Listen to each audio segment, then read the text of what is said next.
Didn't know anyone could willingly walk into this place, not unless they were looking for trouble.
And that was Blue Boy with Grave Fission.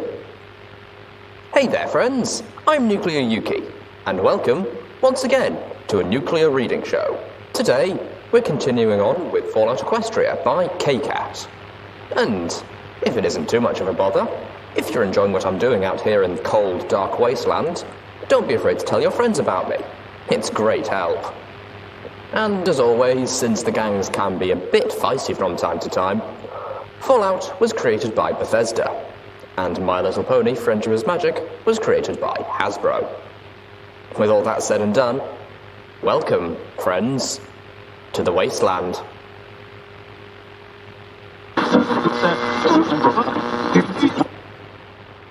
Chapter 11, Factions. Gone. Every pony in Manhattan is just gone. I was talking with my best friend, Silver Spoon, over terminal chat when the connection went dead. My best friend's dead. Only she's not laying dead somewhere. 1 minute she was talking to me, telling me about the concert she went to last night at Hoof, and then she was just gone. Erased. They say that the ponies in a few ministry buildings might have survived, but that doesn't sound real. Shattered Hoof is more than 2 days' trot from Manhattan, and some of the guards said they could hear the megaspell go off. It was unnatural. Alien. Not like a real sound. A few of the guards ventured up to the highest ridge. They came back describing a huge pillar of perverted green fire with a strange rainbow sheen, wrapped with rings of black smoke, lifting up into the clouds from just over the horizon where Manhattan is supposed to be. Now they're saying Cloudsdale was hit too, and that Equestria's own megaspells have already been cast back at the Zebras. Oh no! Will the Zebras hit Ponyville? It's so small. They wouldn't, would they? I've got to warn Mum and Dad. Maybe they can get into the stable at Sweet Apple Acres. Oh please, it's still got to be open. Last week, Silver Spoon told me that Stable Tech was filing ponies into the stables around Manhattan, but that was only some sort of test run. Nothing for ponies to panic about. It's not like they knew. Calamity returned from scouting ahead, signalling with his tail that the path was clear. Movement through Shattered Hoof was proving swifter than I felt we had any right to expect. Our progress was partially due to keeping our hoofprints as small as possible, no lining our saddlebags with items that could be missed. I made an exception with the contents of the lost and found safe, justifying the theft with the reminder that the safe had not been opened since before the mega spells. So no pony here would be suspicious if it was empty, so long as I closed and locked it again. But more than that, these ponies didn't seem to consider that the fortress could be infiltrated. They weren't on guard. I'm not a mistress of shadow, but I hardly needed the advanced tutelage from zebra infiltration tactics to slip past ponies whom were being this oblivious. I'd skimmed through the book while Calamity was fetching the mattress cover. Calamity wasn't quite as good and had nearly tipped a Shattered Hoof raider off to his presence twice now, but we'd managed to hide each time. I figured once we got back to the train fort of Gawd, I'd pass him zebra infiltration tactics to pursue himself. It's not as if books can only be read once, after all. The inside of Shattered Hoof proper was a cold, monotonous grey, much like maintenance in Stable 2, except here all the walls were cracked and chipped, the ceiling decayed, the light weak and uneven, cast from small lanterns that hung from railroad spikes chiselled into the walls. The darkening sky of clouds outside turned the high-set, barred windows into dead eyes staring vacantly into the halls. Somewhere down the hall, a terribly sad song was playing over a radio. We were within the range of DJ Pone 3's broadcast again. The song pulled a melancholy chord in my heart. The singer, somehow managing to make the Equestria of before the war seem as dreary and bleak as the wasteland itself. As I followed Calamity, I considered turning on one of the other entries from the audio diary just to drown it out, but I realised with it playing in only one ear, the two would likely mix into something even more depressing. Ponies on the expressway, with no features, with no faces. Ponies milling out about me, trudging off to nameless places. Waiting fools for their birthdays. Have a party. Please be happy. Growing up all too swiftly, losing hopes of what they might be. Well, crap, I muttered dourly as I hugged a shadow behind a placard. Hard work is happy work. And stared across the open rows of desks to the well-lit room beyond. Inside, a pony, matching Gawd's description of Deadeyes, was sitting behind a desk, reading a book, applied gemstones. He was flanked by at least one guard pony that I could see, and others that I probably could not. The safe was directly behind him. There was no way to get it stealthily. Even if I used a stealth buck, he'd hear the safe opening less than a foot from his ears. Time for a backup plan, I whispered to Calamity. Got one? Calamity raised his eyebrows. Yeah, load 'em up all into the caboose and kick it free. I winced as he reminded him how well his last plans have gone. Could be worse, he whispered with a smile. I am sure Velvet's plan would be go up and ask him nicely. I closed my eyes. Damn it. We couldn't just sit here waiting for the bastard to move. The longer we hung around, the better the chance we would get caught. Okay, I said finally. We'll do that. Calamity's eyes went wide. I was joking, he hissed.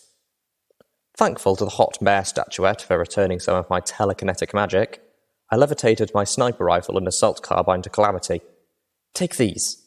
Go back and hide in that side room with all the old flashlights, I instructed, recalling a room that looked like it hadn't been used for anything other than a few quickies in several months.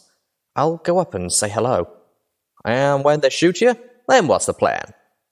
I'm winging this here, but if all else fails, I still have the stealth buck. That should get me out. If shooting starts, don't wait for me. Get safely back to Remedy. With an afterthought, please? Calamity scowled and moved off, muttering something under his breath about the wisdom of leaving winging it to non-Pegasus ponies. I stared up another audio log, listening while I gave Calamity time to position himself safely away. The voice of the same mare leapt through my earbloom, sounding panicked. The communication web was down. I tried to reach Mum and Dad, but it just couldn't get through. At first it seemed like the web was flooded, but my calls kept getting bounced. Then it just died completely.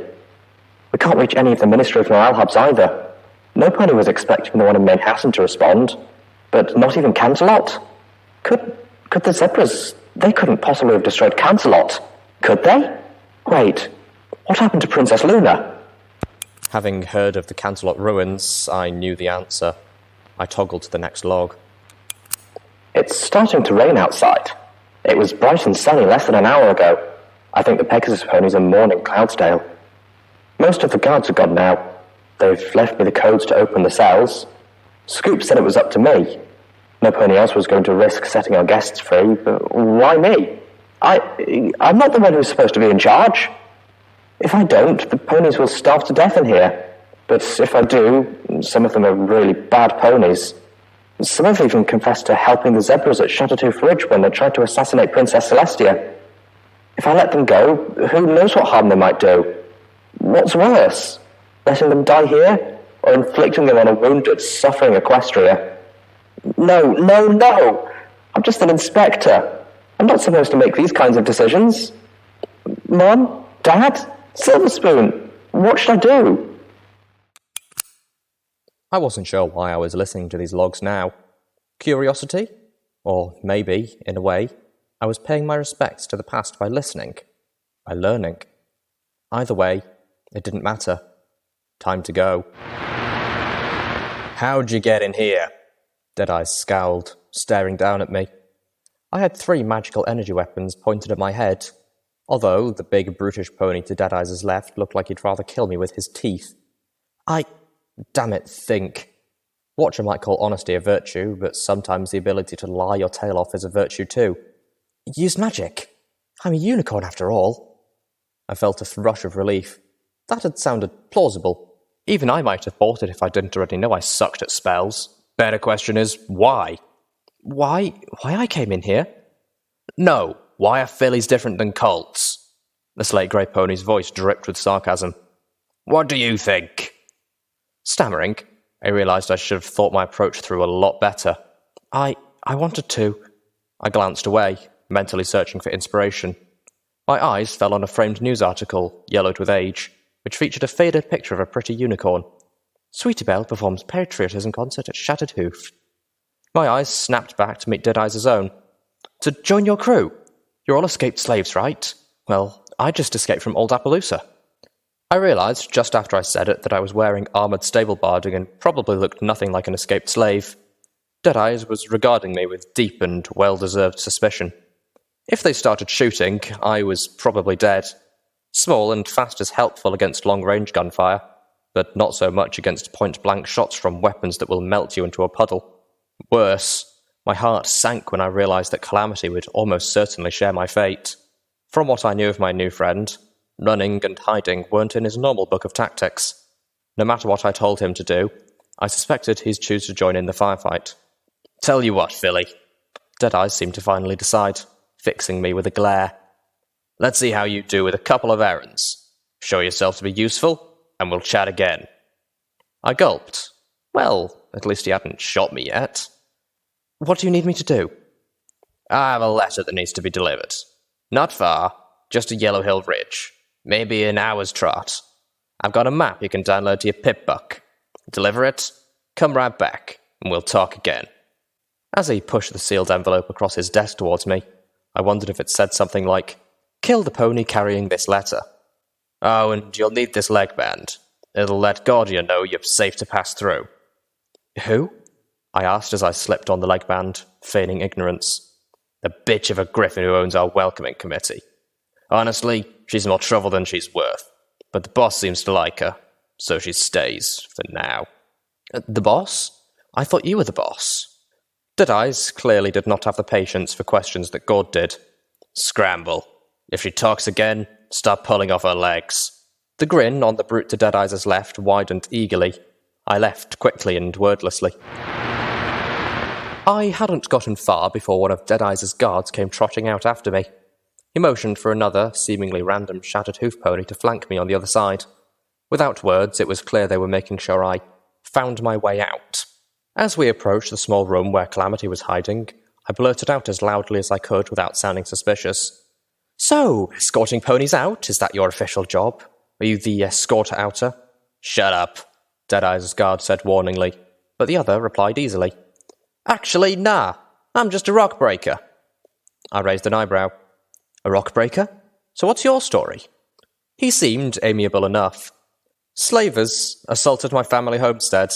My brother and I fought back, while my wife tried to hide our foals. They killed my brother, took my lovely sugar plum and the foals and left me for dead. As he spoke, a cloud passed over his face. His eyes narrowed, and a tone of sadness, tinged with seething, crept into each word. Crawled myself here for the protection. I'm not a raider. Don't do any of that shit.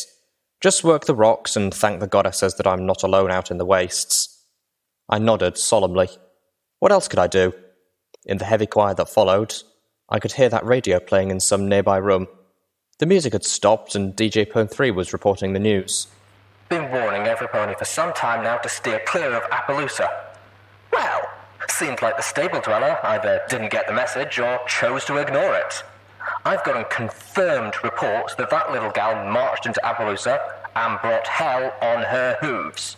Freed over a dozen slaves, many of them foals. I'm happy to report that they're safe and sound. But there's a bitter note to this song. When a small army of slavers tried to take their captives back, the heroine of the Wasteland sacrificed herself, making sure every pony got away safe. So this next song goes out to you, stable dweller. May Celestia and Luna wrap you in their tails. I stumbled, missing a step, my mind shocked by rapid realizations. The radio was talking about me. Again. The poor ponies I'd helped to freedom had made it safely. I was dead. Well, according to the radio. Some pony must have assumed I'd died in the train crash. Either that or some pony who knew better had lied. I wanted to stop, go back and hear the rest of it, to kick or shout at the radio to somehow make it repeat everything from the beginning. Keep moving! Deadeye's guard barked as I fell momentarily behind. I trotted faster to put myself back between them. Looking at the guard, I asked him this time, "And what's your story?" With a glare, "I won my place in the annual Stomp an Annoying Unicorn to Death competition." Back to being quiet then. We were taking a slightly different, more direct path back to the yard than the one Calamity and I had used. The hall we were passing by now had several doorways opening onto a combination of amphitheatre and mess hall. There was an old stage in the back with tattered and befouled curtains, which I imagined Sweetie Belle, the mare who would become Stable 2's first overmare, performed on. The room was crowded haphazardly with tables and benches and several dozen raider ponies scarfing a pale stew, the odour of which was mixing unpleasantly with the stench of unbathed ponies and an underscent of dry rot. I kicked on the next log on my pit buck to distract me. I wasn't fast enough. I should have known better. No wonder the rest of the staff fled so quickly. I should have known that Shattered Hoof would go into lockdown as soon as the mainframe realised we were cut off from the outside. Assisted jailbreak prevention protocols. By the time I made my decision and released the guests from their cells, we were all already trapped inside. I know how the weaker ones will fare. I can only imagine what they'll do to me when they find a member of the staff got locked in with them. I took the food from the guardhouse fridge and locked myself into this bathroom. I locked several other doors too. With luck, they'll think it's normal for this door to be locked as well, because if they really try to break it down, I'm sure they can. I've got maybe 3 days of food, plenty of water, a little bit of medicine. I only hope it'll last me long enough for them to find a way out of Shattered Hoof. My only chance is they'll leave before they realise I'm here. As we exited the yard, the guard turned on me, pushing me up against the wall. "You want to know my story?" he growled. "I'll tell you. I was a merchant on a caravan that Gawd's talons were supposed to be guarding. Saw them try to buck us over to the slavers. Saw her take 'em down. So how'd I get here? She flew me in. Just like we all knew she flew you in." My ears tilted. I could feel the stone wall grinding onto my backside. I used to be one of the ponies out there, following Gawd. You don't become a good merchant if you can't read changes in market. So I made my allegiances with Deadeye's. The merchant turned guard, informed me, his voice rumbling with warning. "Gawd's heading for the chopping block, and trust me, you don't want to be standing on the wrong side when the axe comes down." The two turned from me, the other one chuckling. "You go teleport out now." They left me in the rock yard, locking the door behind them. Looking around the yard, I realised that any structure designed to hold ponies prisoner would have wards to prevent unicorns from just teleporting out. It was a rare magical ability, but one they would anticipate. I moved over to where the mattress cover had been thrown and hid myself, clicking another audio log as I waited for Calamity. The voice was soft, nearly drowned out by the sounds of heated argument in the background. Out of food. I made what I had stretch, I think. There's no real way to tell time in here, but I think it's been a week. At least 4 days. After the food was gone, I raided the garbage can. Some old apple cores. They were brown, mushy, and tasted horrid. The guests outside are doing much worse. There was less than 2 days' food in the pantry when we first went into lockdown. Now they're starving. I can hear them outside, arguing about who they're going to eat first. Oh, no, they can't. It's beyond horrific. The pony's voice was cut short by a muffled scream. The chaos in the background heightened, and I could clearly make out a pony shouting, "Carve her up!" No, please don't make me hear this. Celestia Luna, please. I can't hear this. Night hugged us as Calamity carried me towards the Yellow Hill Ridge. Now, why are we helping this dead-ass fella again? Still, trying to get a chance at that safe for Gawd. Remember Velvet? Yep, he said, dourly. We flew in silence a few more minutes before. Where's this place supposed to be again? I don't see a damn thing out here tonight. I had the location marked on my Pitbuck's auto map, but I hesitated to lift my leg and look. Shifting myself around while being carried by Pegasus seemed unwise. Instead, I brought up my eyes forward sparkle to check the compass. Nothing. Either I'd forgot to set the compass to keep track of Yellow Hill Ridge, or we were far off course. Dang, nabbit, I overshot! Calamity banked, the cool night wind cutting through my coat and mane. The turn brought a number of flickering lights into view. Is that what you're looking for? Looks like a whole mess of campers to me. I checked my EFS, and now I could see the marker. It was pulsing at the very edge of my compass. No, we're still off course. It's back that way. Calamity didn't turn. Hold on and hush. I want to see what this is, then. He swooped a little lower, aiming to fly a pass above the lights. As we neared, I too could make out a mass of tents, cookpots, and ponies. And as we drew closer, banners, red and black. A stylized white eye with a crimson iris dominating the centre. The ponies down there were armed, and there were a lot of them. I spotted 2 griffins among them, Talon mercenaries by their armour, but wearing neckbands of red and black with the distinctive eye. Clearly not Gawd's talons. Different company. Towards the back of the camp, I spotted the rows of slaver wagons. Calamity beat his wings, grunting softly in pain as he pulled us higher into the darkness, hopefully before any of those below had taken a chance up. Well, ain't this a barrel of bad apples? Calamity, I whispered, not able to unhear that grunt. Your wing. I am fine. Hush now. We continued to fly. I was keeping a close eye on my EFS compass. Yellow Hill Ridge was a 1/4 mile back towards Shattered Hoof, with just enough hills between to have ensured that we wouldn't have spotted the camp had we come straight to it. This time, I spotted the tiny speck of the waiting courier's lantern. I suggested Calamity that we fly past and let me trot up alone, coming from the expected direction. Deadeyes clopped his hoofs together, reading me. I had mentioned nothing of the Red-Eye Slaver army. Good work, he said, finally. Go and get yourself some rest. You look like a griffin's play toy. Come back tomorrow, and I'll have one more job for you. Do that, and you're in. With that, he waved me off.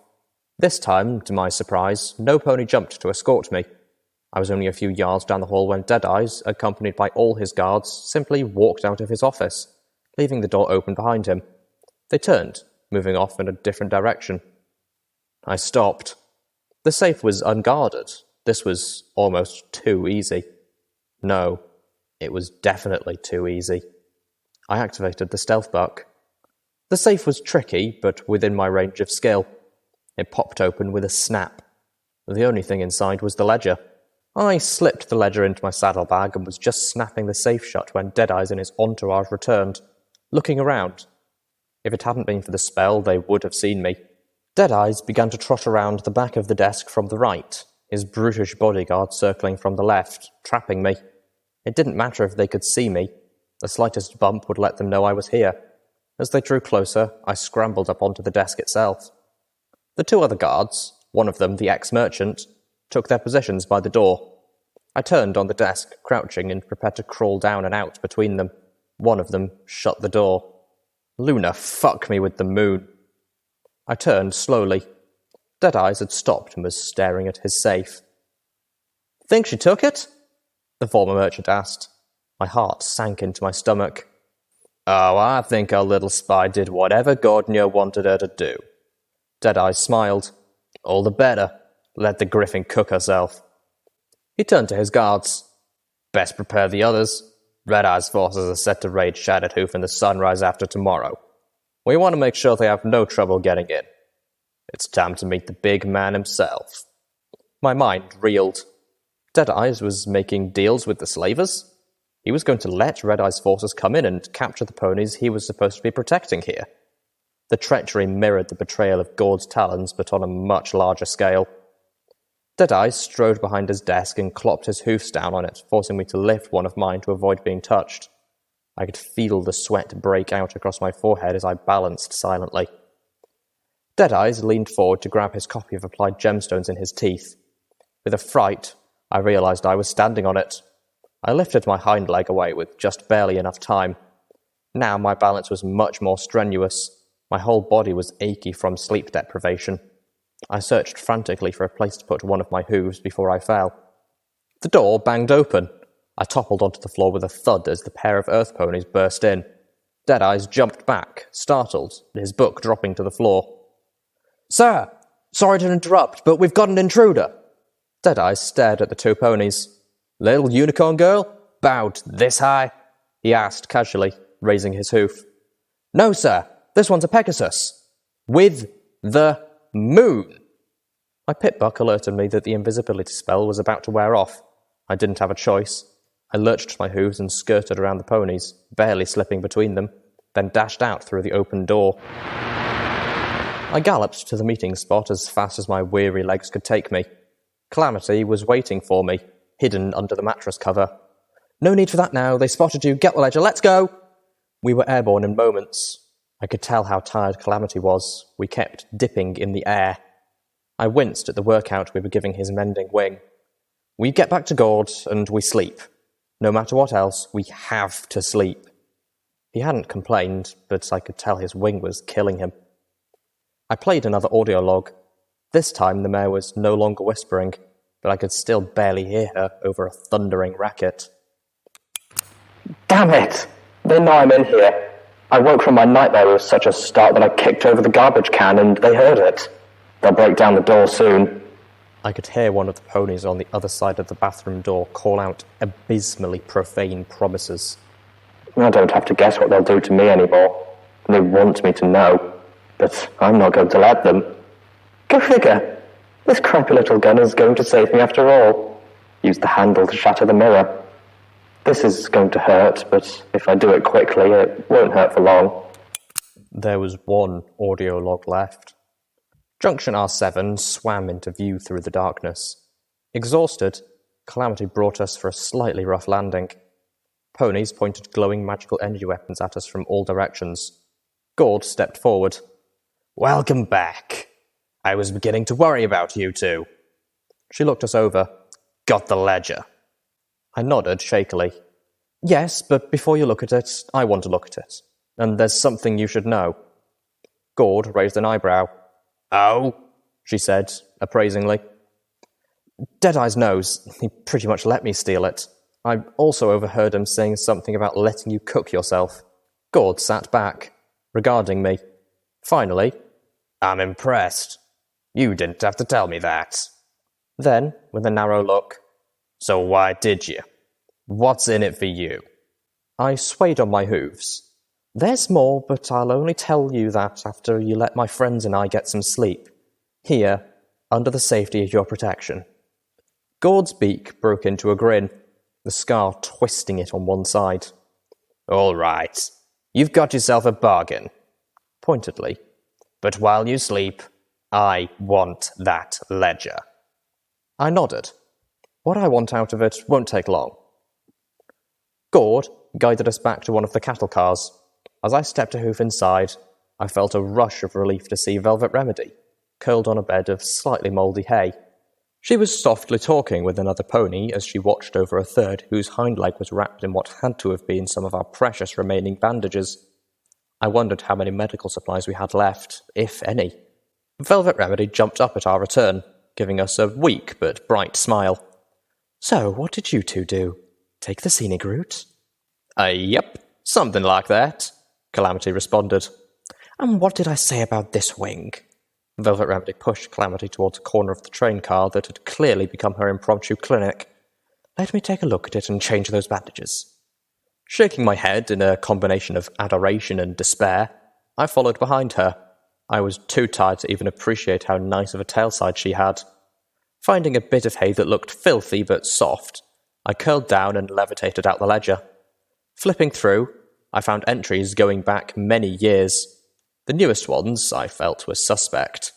Whatever Deadeyes was up to, I rather expected he had doctored the ledger as part of it. But the older entries, faded as they were, couldn't have been altered without being obvious, at least not by an earth pony. I found myself wondering what a forgery cutie mark would look like. It was easy to find the entry I was looking for. Some of the farmers had begun to put up resistance, armed themselves from a merchant caravan that passed through last month. One of them took a few shots at the raider party I dispatched to the east side. Mr. Topaz doesn't care. He just wants the rocks to keep coming. So I think it's time we reminded these rock farmers just why they do as we say. Tomorrow, I'm sending some of the boys up to the Bell Farm to make an example. Told them to make it real graphic. So the rest of the ponies don't have any room to misinterpret. I slammed the book closed with more telekinetic force than I thought I had left in me. The ledger went flying across the cattle car, bouncing off the far wall. Now I didn't want to sleep. Now I wanted to march back in there, stuff little Macintosh down Deadeye's throat and open fire. Instead, I got up, fetched the ledger, and walked out to have a talk with Gawd. So, what now? Gawd looked up from the ledger, gazing at me from across her desk. Now you go to sleep. Tomorrow, we chat over a bit of breakfast. Then you're free to go. By then, all the border patrols and outposts will know I've said you're free to pass. You did the job. A verbal contract is still a contract, and I don't renege. Gawd frowned slightly. Too bad. We could really use a skilled medic here. I let that sink in. Still, not really what I was looking for. How about you? What about me? I pointed a hoof at the ledger. What do you do now? Gawd huffed, then drew herself up. Mr. Topaz contracted me to protect Shattered Hoof and its ponies from threats. Ain't hard to argue that Deadeyes has just become such a threat. She jabbed the ledger with a talon. I can't ignore this. I knew Deadeyes was up to something shady, but this is beyond the pale. A little too on the nose, part of me thought, almost like Deadeye's treachery was custom-tailored to get under Gawd's feathers. I told her as much. She laughed, a bitter but still humoured laugh. Think I don't see that? I could guess what she must be planning, and another question surfaced in my brain. What would you do with the place if you were in charge? She gave me a look. Shattered Hoof, I mean. What would you do? Slowly, evenly, she intoned, I'm not in charge. I'm not going to be. Even with Deadeyes gone, Mr. Topaz runs this joint, and I'm still contracted to him. Right, I thought as I nodded. But what if you weren't? Velvet Remedy approached me as I returned to the cattle car. I was so tired, but my heart still fluttered a little at her approach. So the Griffin is letting us go? I nodded. Velvet Remedy looked surprised more than relieved. We get to spend the night. We need sleep. I would insist. Calamity's done more damage to his wing with all that flying around. He needs time to heal. I winced painfully. Velvet Remedy switched topics with what my sleep-deprived mind insisted was a jarring abruptness. Little Pip, I had the most interesting conversation while you and Calamity were out stealing. I sighed weakly. I wasn't really up for this. See that buck over there? She asked, pointing a hoof towards the dark shape that I assumed was a sleeping pony. His name is Preacher. I nodded, vaguely remembering something Gawd said about a preacher. He says he came here to spread the word of the goddess out from under the hoof of Red Eye. My ears perked. Velvet Remedy had my full attention. The word of the goddess? I asked. The way she spoke made it clear she wasn't talking about Celestia or Luna. Velvet Remedy nodded. He claims this goddess has been speaking to him in his dreams since he was a tiny colt. Her tone suggested her prognosis didn't involve the divine. I wasn't ready to dismiss it so quickly. Looking sternly to Velvet Remedy, I whispered back, he might be right. Her eyes widened in disbelief. Before she could open her muzzle to mock, I elaborated. Ever wonder how the slavers got ahead of our train like that? I've been wondering if there might have been some sort of telepathic magic involved somehow. I felt a sudden urge to travel to Ten Pony Tower and talk with DJ Pone 3. He seemed to have an incredibly good, if imperfect, network of informants, or possibly some sort of magic or technology that was giving him the lay of the land. I wanted to trade information. Found out what he knew. There was a puzzle here, and I was still several pieces short of seeing the full picture. If any pony had those pieces, it would be DJ Pone 3. Velvet Remedy seemed to be digesting my comment. Finally, she spoke again. Well, if that's true, it puts the rest of what Preacher said in a much more ominous light. She led me into the far corner of the cattle car, whispering, According to Preacher, the goddess chooses to speak to very few ponies. I found myself questioning that. Chooses? Or are there limitations to this so-called goddess's powers? And the pony Red Eye is the one she speaks to the most. However, Preacher isn't so sure Red Eye is... Velvet Remedy paused, looking for words. Getting the message right. He seems to think that Red Eye's reception is being garbled. Clearly, Velvet Remedy was not satisfied with the analogy, but I got the idea. Either that, Velvet continued, or he's just not listening. Either way, Preacher is here to spread the true word of the goddess, away from Red Eye and his bands of slavers. I thought of the armed camp parked a few hours' trot from Shattered Roof territory. Preacher didn't go far enough. I hesitated to ask, and what is the true word? I really didn't want to ask Preacher directly. Sure, I'd get an answer that wasn't tainted by Velvet's own prejudices, but at the cost of being roped into sermon. I was too tired to even contemplate that tonight. To paraphrase, praise me, worship me, and I will lift you all up and all become one, unified under me. Velvet Remedy had clearly suffered through hours of this. I could understand why Gawd had been wary of gaining another preacher. I nodded to Velvet. There's a pile of hay calling my name. We're going to have to talk to Gawd again at breakfast tomorrow, but after that we're free to go. I wasn't so sure, however, that I wanted to leave just yet. I played the last audio log before I headed to bed.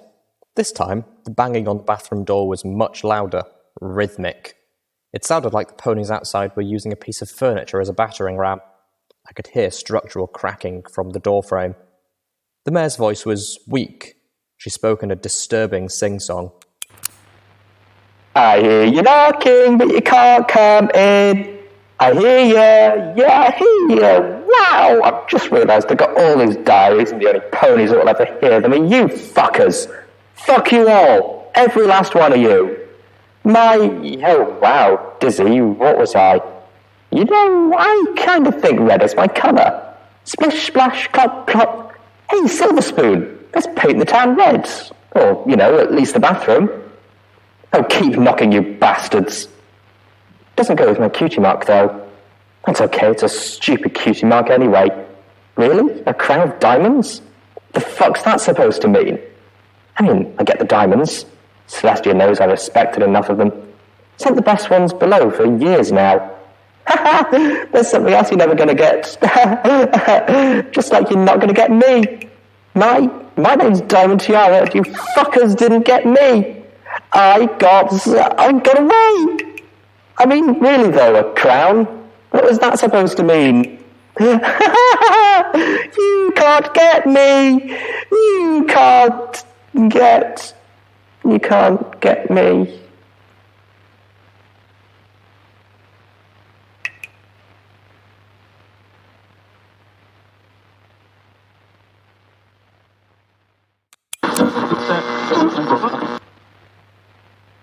Footnote. Level up. New perk. Silent Gallop. You have mastered silent movement, allowing you to move quickly and still remain quiet. You can now sneak at full speed with no penalties. And now we're seeing how messed up Equestria really was during the war. Rock-breaking fun farms? Damn, Pinky really was insane. I mean, just from the little adventuring I did back when I was out saving the Wasteland, we got to see all sorts of fucked up shit that the damn ponies during the war did. I pity them, to be honest. Oh, did you know? You can find me on Twitter at NuclearYuki. Next up is Step Around from the Wasteland Wailers. Enjoy, people!